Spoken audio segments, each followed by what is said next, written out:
Hello, listeners, and wow, what a viewing experience watching the Super Eagles of Nigeria.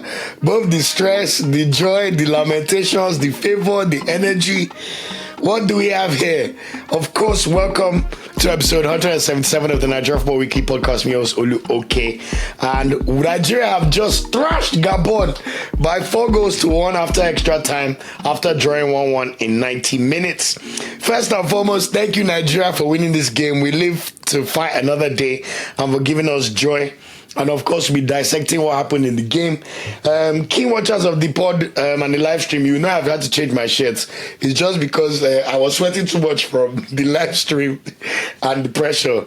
But what an exciting moment, guys. How you feeling? I'm sure everyone's buzzing.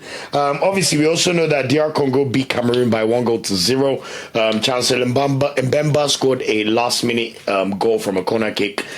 So, of course, look out for the preview episode that I'll be doing for the Nigeria versus DR Congo game, which will be taking place on Sunday. But anyway, very excited. Shout out to the boys. Shout out to every player we have. Shout out to the coach. Shout out to all Nigerians. Shout out to the energy. Everybody, shout out to you except NFF. So God bless the team, and let's get into it. So, what start lineup? Nigeria started with a 4-4-2. So we had Nobali in goal as we expected. We saw Zedu Sanusi start as the left back, and our usual centre back pairing of Benjamin Frederick and Calvin Bassey started this game.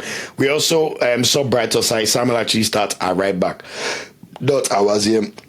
In the middle of the park, Eric Shell decided to go with Ndidi and Alex Wobi as the central midfielders, and then we had Ademola Lookman and Samuel Chukwueze start as the wingers in the game, with Akor Adams supporting Victor Osimhen up top. Obviously, quite a few of our players did come off the bench for this game. So we had a total of Ekong came off the bench, Awaziem came off the bench, Franco Yeka also came off the bench, Moses Simon and Chidera Ejuke and also Aroko Dare all came off the bench in this game. So what was the tail of the tape in terms of the stats, just to give context to the review? Overall in this game, you have to say that Nigeria dominated the match, despite what you might hear about the second half of what Gabon did here or there. But overall, Nigeria had 17 shots in this game, 12 shots on target, 12 shots on target, 5 shots off target. The Gabonese team, the Panthers, had 4 shots in the entire match, 3 on target and 1 off target. Position-wise was almost equal, 51% in Nigeria's favour. We did have 7 corner kicks, Gabon had 8, and we were flagged offside 1 time in the game. We also committed slightly more fouls, 20. While Gabon committed 18, but a lot of that was in the beginning of the match, to be honest. And the yellow cards was a 2 for Nigeria, 3 splits for Gabon, and then Nobali only had to make 1 save in the match, while the Gabonese goalkeeper had to make 6 saves. Now, when you look at the tail of the tape in terms of the half, first half was all Nigeria. You know, we had 9 shots in total in the first half, 6 on target, 3 off targets. You have to say we're the better team in the first half. We also had 62% possession. So we're clearly the superior side in the first half. And anyone who watched live watch along will know that we're lamenting that, I hope this not come back to bite us in the ass, you know, because if you're not taking your chances when the moment calls for it, football is a game of game states. Things could change. Momentum is one of the biggest factors in football. And we've seen it time and time again, where a team may not be rewarded for their efforts, and then all of a sudden, because ultimately you have to score goals, the opponent scores. So first half was all Nigeria. Second half, in all honesty, you have to say the Gabonese had more possession, and it looked like they had the better share of the game. But even with them so-called dominating the game, they had 58% possession in the second half, and they only had 1 shot in the entire second half, which was the goal they scored. Just to let you know. But obviously, when we watch the game, we know that Gabon were on the ball a lot more. They tried to take the initiative and bring the game to Nigeria in the second half for most of it. But crucially, of course, we still had 1 shot on target, which was Akor Adams' goal, which he put in the net. And we had 1 shot off target, which was Victor Osimhen's miss in the second half at the end of the game. Extra time is when Nigeria really said, get me lit. You guys know how excited I was watching the live watch along. But in the extra time, we really put Gabon to the sword. Like, we had 6 shots in the entire extra time period. We scored 3 goals. It was 1-1 after extra time, as you all know. But we just put Gabon to the sword, man. We really cooked them, man. We fried them like barbecue chicken, it has to be said.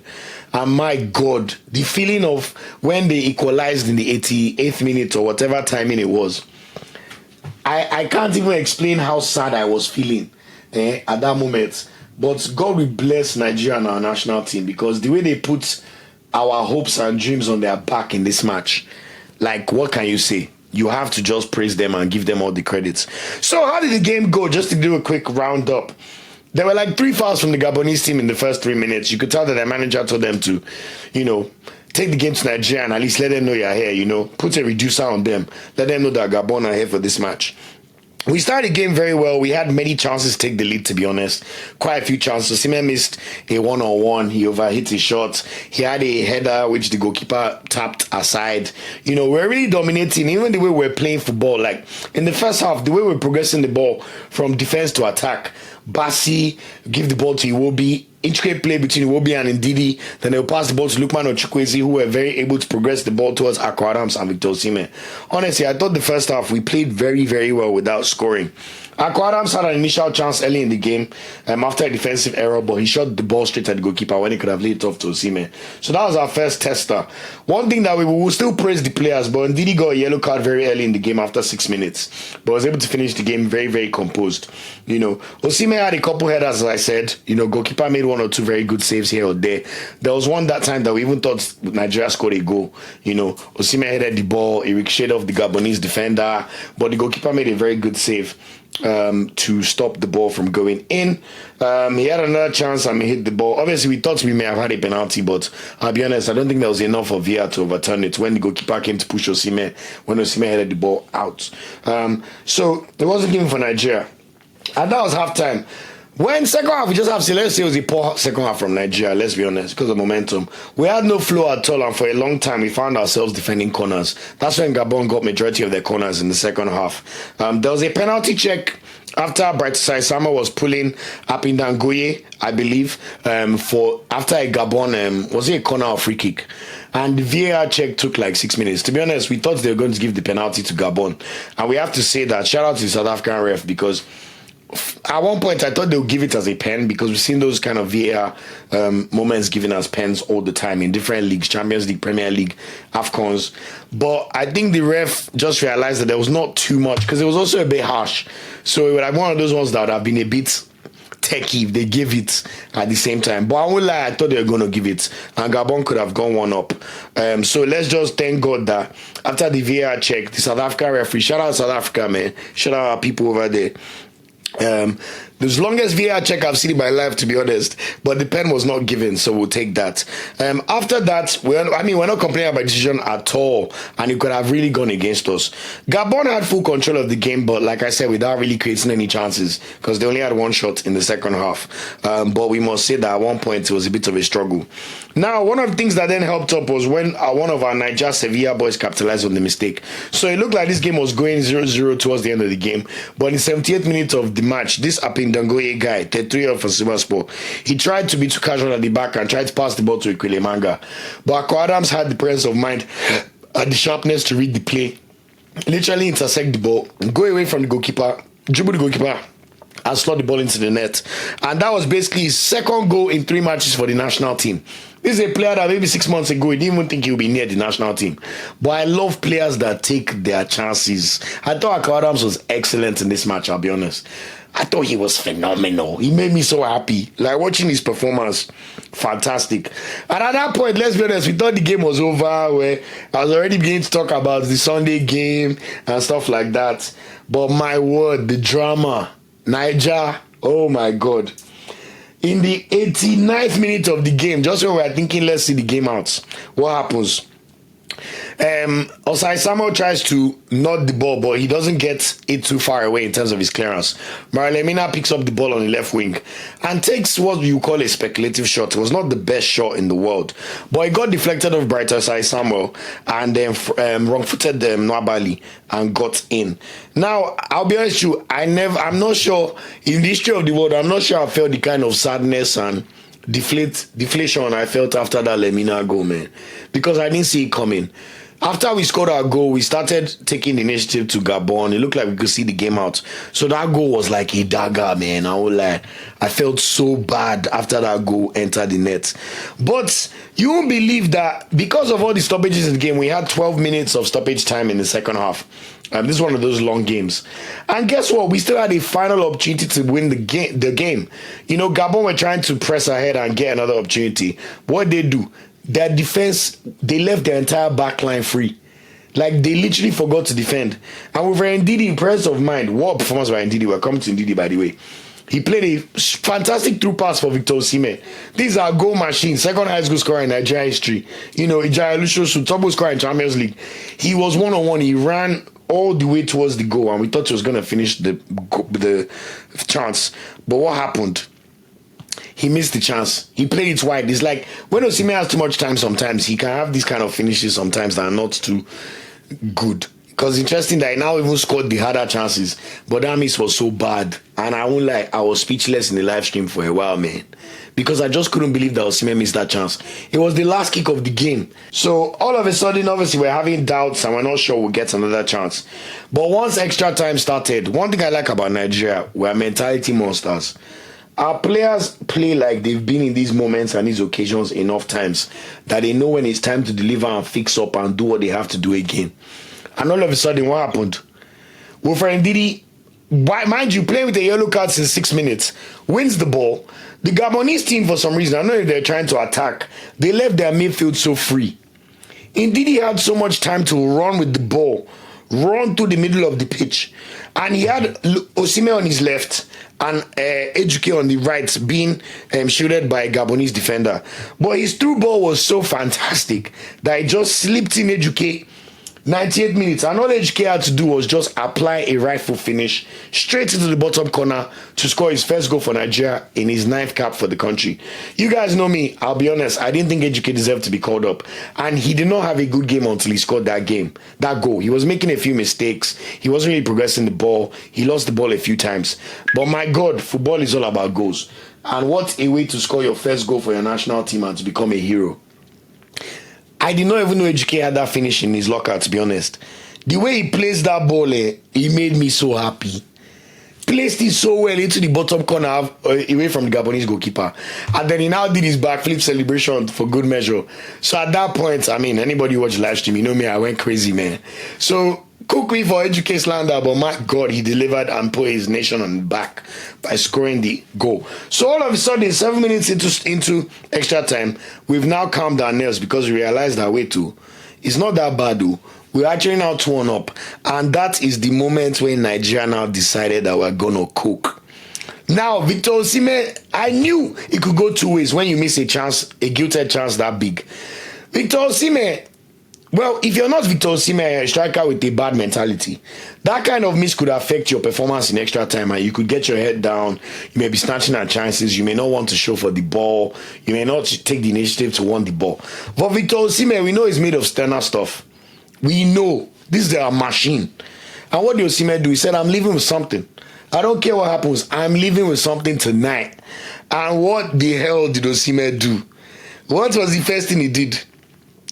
He basically scored the same goal Ejuke scored, but this time it was assisted by the wonderful and amazing Benjamin Frederick. What happened? They tried to play ball to Aubameyang. Benjamin Frederick read the play, intercepted the ball ahead of Aubameyang. And like I said, the Gabonese, I don't know if they lost their heads, but they let the whole middle of their pitch be free. Benjamin Frederick carried the ball, progressed it as if he's Declan Rice. And then he had the presence of mind to see Osimhen waiting on the right and just slipping the ball to VO9. What did VO9 do? Straight away took one touch and fired the ball straight into the bottom corner of the net to make it 3-1 in the 102nd minute. So just before even half-time of extra time. So that Gabon will know that, look, any hope you have, let's extinguish the fire straight away. And just like that, it was 3-1. Osimhen, filled with joy after missing that chance. Of course, he took his shirt off and threw it to the air. So I don't even blame him. Like, he definitely was going to do that anyway. You know, so fantastic. All of a sudden, Nigeria 3-1 up. And we have to praise Benjamin Frederick, but also Victor James Osimhen.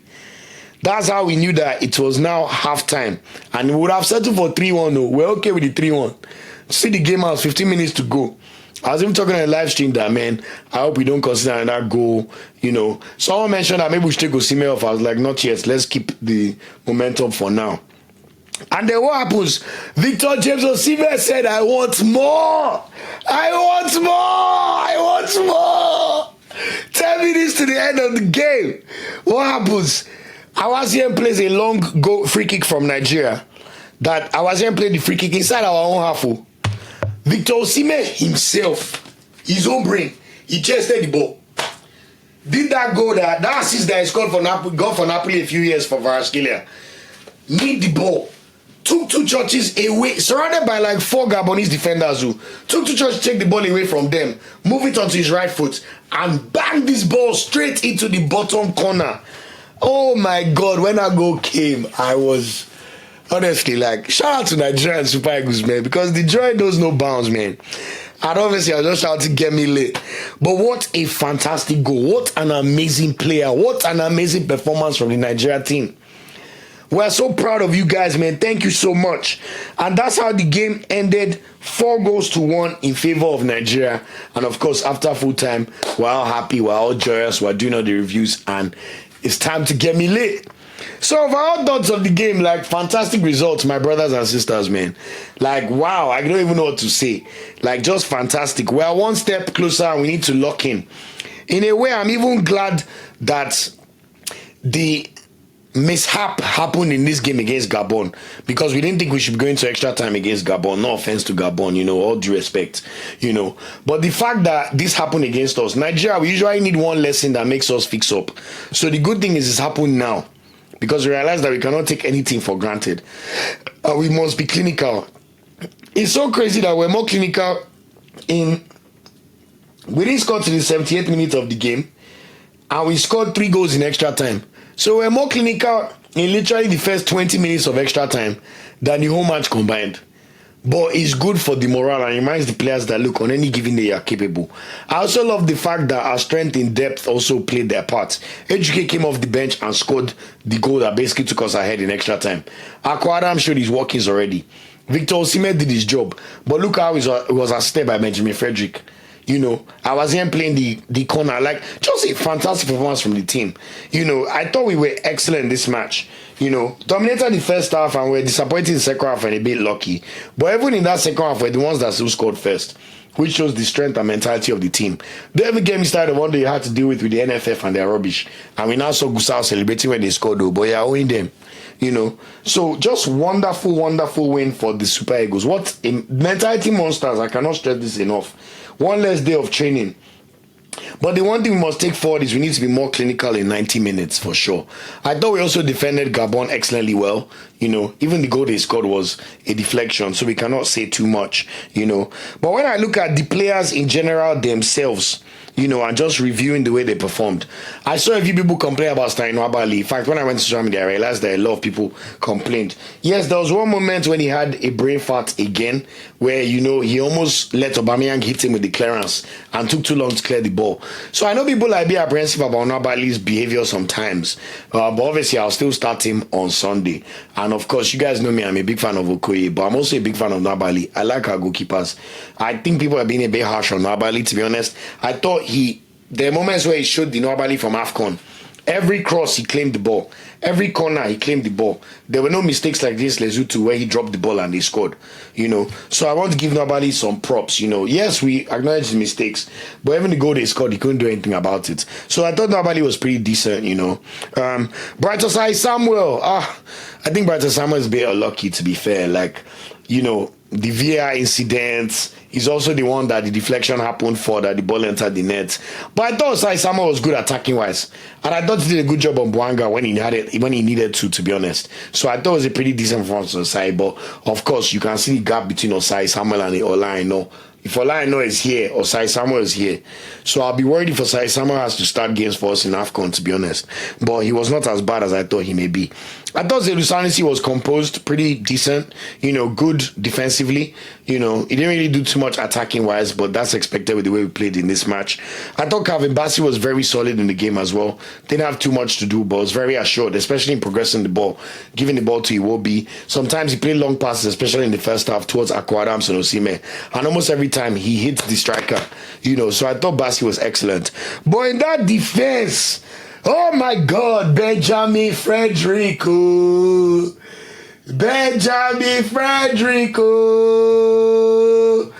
Guys, what kind of footballer is this guy? 20 years old. 20 years old. He's not even 21 until May next year. That means when them Mikel were playing 2005 under 20, that's the year he was born. But look at the performance, man. Look at the performance, guys. Look at the performance, guys.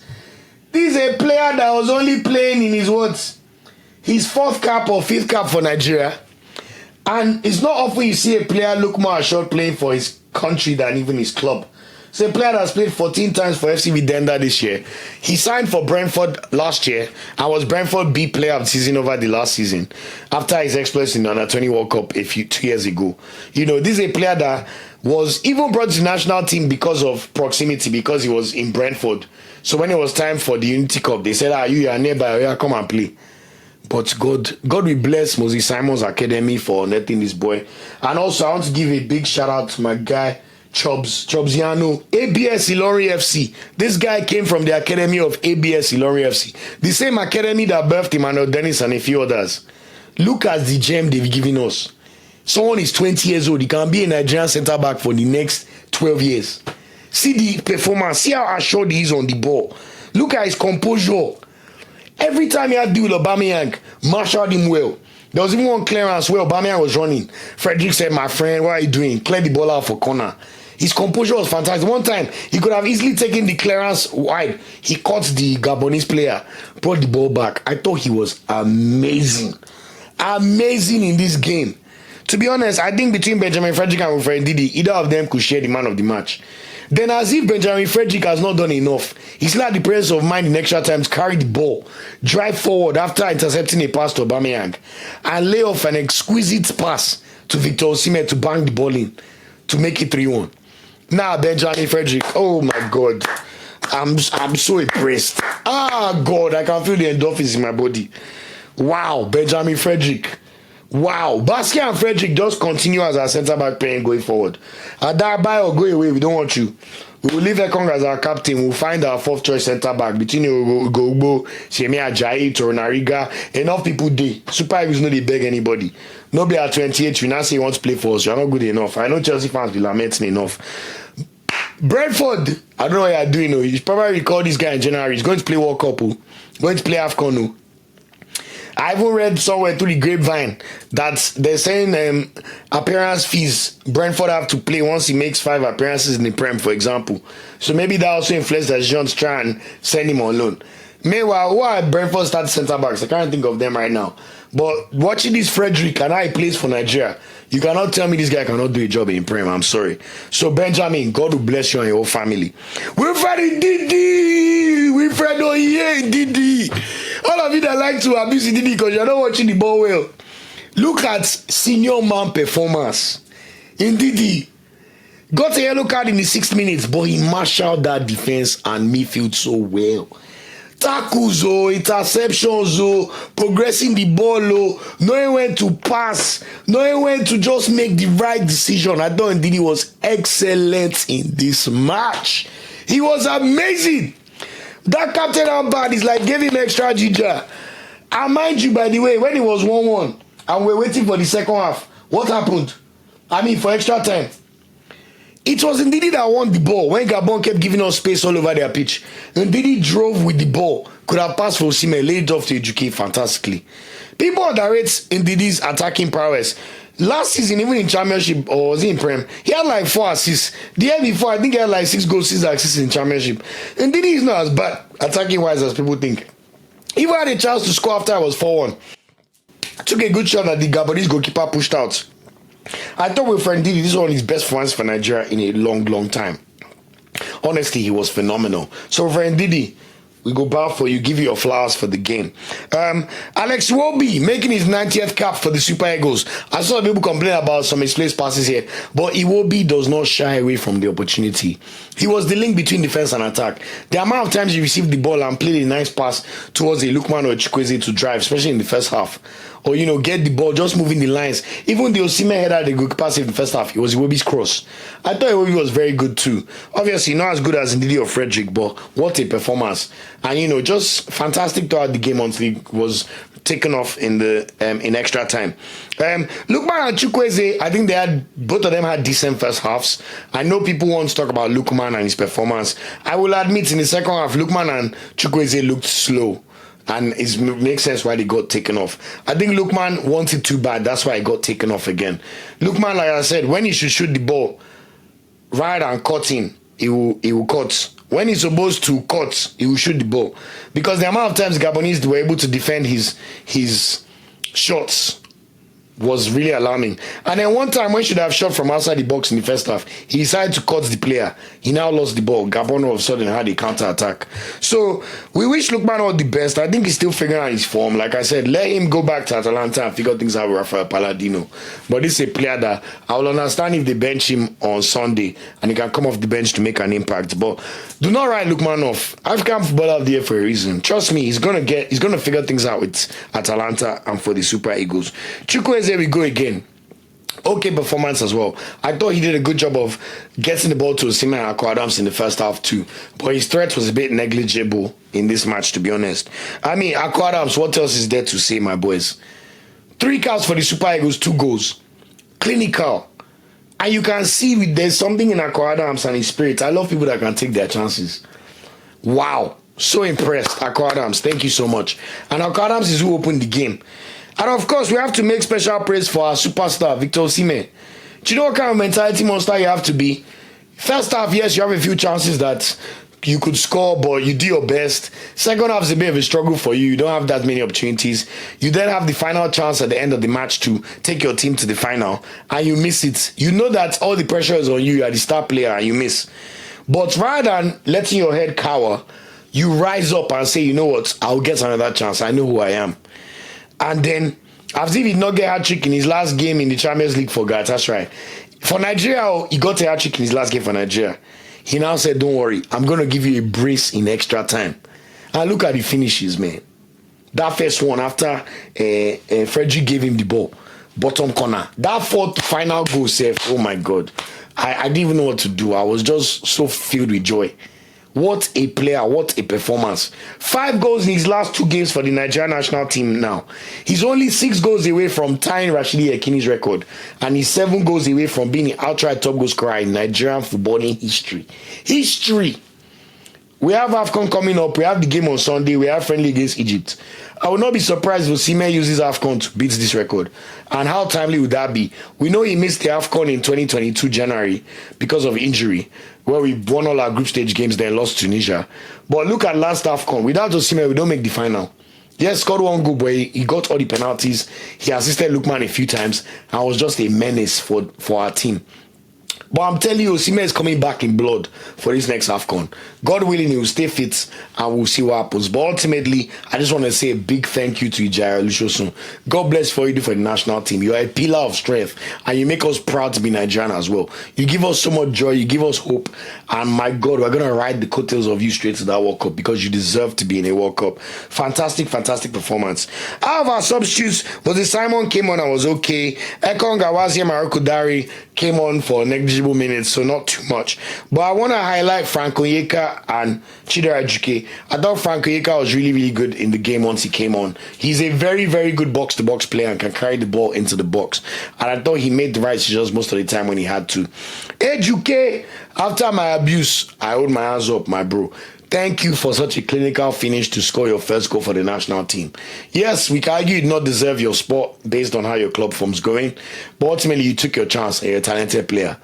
Yes, before you scored the goal, you were making mistakes in the second half of the game, not progressing the ball well enough, losing the ball here and there. But my God, your team is 1-1. It's 1-1. Extra time just started. And you finish like that.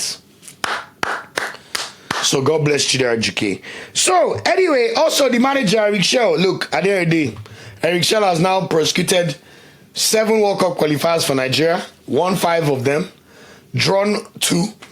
One was Zimbabwe last minute goal by Chirewa. So we tried out the game. That was his first window as national team coach. And then South Africa away 1-1. It's still South Africa. We should be beating them, but we can accept.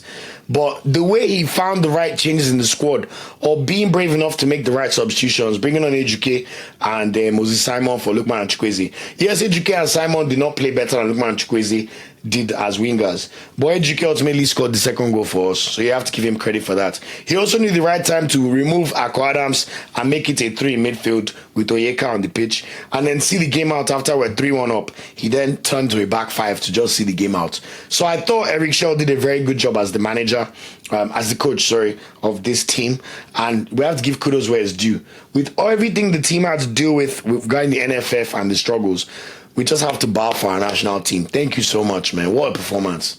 And we go again.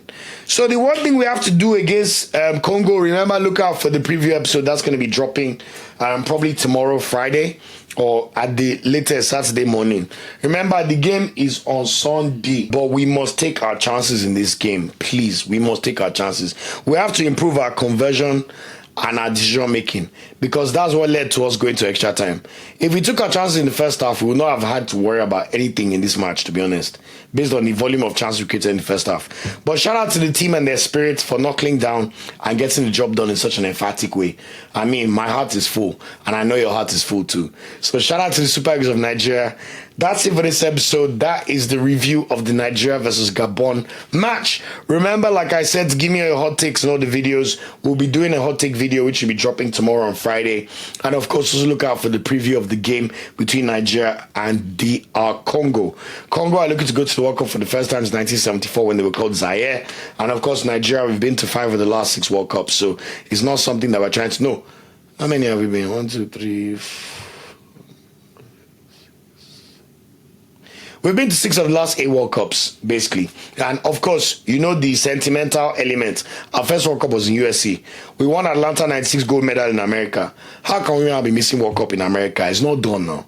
So we look forward to the game on Sunday. I want to say a big, big thank you to everybody and the listenership. Thanks so much for allowing us to have our best ever live stream. I do not take it for granted. You guys are superheroes in my eyes. Thanks for all the super chats. Please like, share, subscribe, spread the word, share the videos with your friends or anybody you know is interested in watching Nigeria football. And I'll see you on the next episode of the podcast. Until next time, I'll be yours, Olu. Take care and enjoy the win. Thanks for watching this video. Please like, share, subscribe, and click the bell to get a notification whenever we drop a video. You can also find our social media channels listed below. And of course, up Super Eagles and Nigeria, they ever carry last.